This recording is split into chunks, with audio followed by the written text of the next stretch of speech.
అయితే ఇక్కడ అందరు అనేది ఏంటంటే బండి భగీరథ్ కేసులు అట్లెట్లా, గౌస్ పాషా కేసులు ఇట్లెట్లా అంటున్నారు.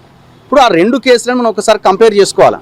అక్కడేమో ఎవరైతే నిందితుడు అని చెప్పబడుతున్నారో ఆ వ్యక్తి కనబడలేదు, అబ్స్కాండ్లో ఉన్నాడు, దొరకలేదు. సో అందులో హై ప్రొఫైల్ కేసు అది, దాంట్లో రకరకాల పొలిటికల్ యాంగిల్స్, రకరకాల ఇష్యూస్ ఉన్నాయి అందులో.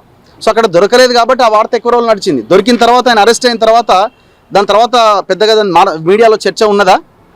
లేదు కదా. ఇప్పుడు ఈ గౌస్ పాషా కేసు కూడా మీరు గమనిస్తే ఎప్పుడైతే దాడి జరిగిందో విషయం బయటికి వచ్చిందో, అంటే అమ్మాయి స్పృహలోకి వచ్చిన తర్వాత అమ్మాయి విషయం బయటికి చెప్పిందో ఇమీడియట్గా పోలీసులు కూడా వాడిని అరెస్ట్ చేసినారు అండ్ చంపేయడానికి ప్రయత్నం చేసింది కాబట్టి హత్యాయత్నం కేసు పెట్టి లోపల పడేసినారు.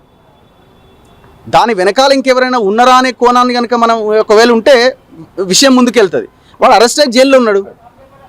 ఇంకా అరెస్ట్ అయ్యి జైలు ఉన్న తర్వాత ఈ కేసుని ఆ కేసుని ఎట్లా అరెస్ట్ అయ్యి జైల్లో ఉన్నా కూడా అమ్మాయి హాస్పిటల్లో ఉంది కాబట్టి హాస్పిటల్కి వెళ్ళి బాధ్యతతో మేము మా మీడియాలో జర్నలిస్ట్గా మీడియా బాధ్యతను మీడియా నిర్వర్తించింది. మీరందరూ అదే పని చేసినారు.